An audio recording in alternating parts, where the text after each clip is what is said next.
Cup final edition of Insider Trading with Chris Johnston, Pierre Lebrun, and Darren Drager. We go back to trade deadline, and we know Jacob Markstrom was really frustrated at all the public talk about a possible deal from the Flames.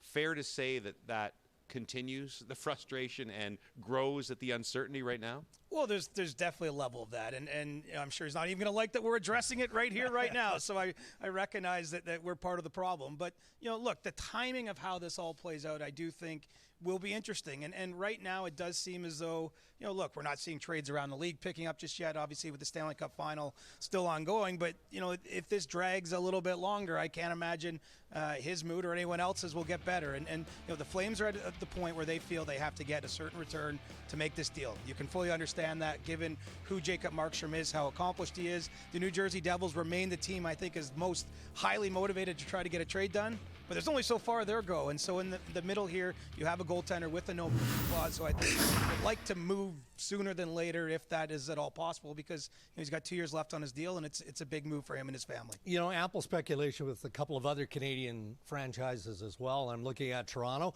and I'm looking at the Winnipeg Jets. I mean, the whirlwind that continues to swirl around Mitch Marner seems endless, but really nothing has changed on that file.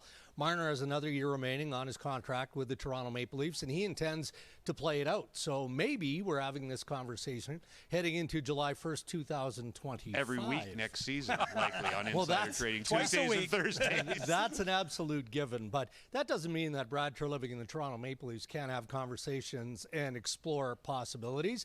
But as we have this conversation, the focus for Marner is training in the offseason and getting ready to come back to camp in Toronto. And then you've got Winnipeg, and a lot of speculation around one of their veteran forwards, and that's Nik Ehlers. He, too, is going into the final year of his contract, and I know that General Manager Kevin Cheveldayoff is at least open to having conversations with interested general managers. I think of the Carolina Hurricanes, potentially, the connection there with Marty Necas also in play. But this is more a financial issue for the Winnipeg Jets.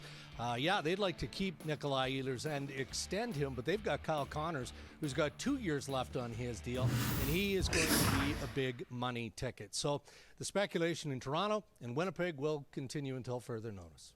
In Columbus, is there a mutual agreement now that they're going to move on from Patrik Laine and he'll be traded?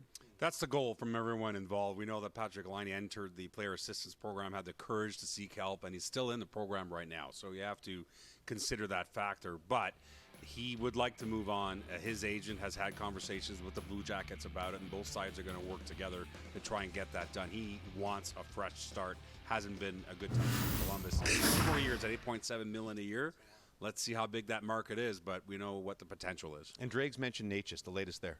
Well, they've heard of basically every team in the league, and what they've tried to do is narrow down the realistic possibilities for potential trade. I'm told 5 to 7 teams invite intriguing possibilities for the Hurricanes, but no one's gone up to the price that they'd like to see.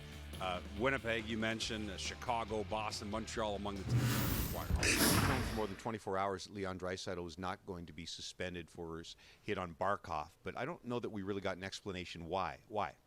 Well, look, when the Department of Player Safety looked at this, I don't think anyone in the room or as part of those conversations liked the hit. They saw there was a little bit of elbow, obviously left his feet. In this case, Barkov misses half a period. But, you look at where we are. We're at the Stanley Cup final. I think ultimately if you want to look at how they got to where it's no suspension, it certainly doesn't hurt that Barkov appears to be healthy, but also the fact that, that the standard does go up. The cost of what a Game 3 of the Cup final would be is pretty significant. And so ultimately that has Leon Draisaitl eligible for Game 3.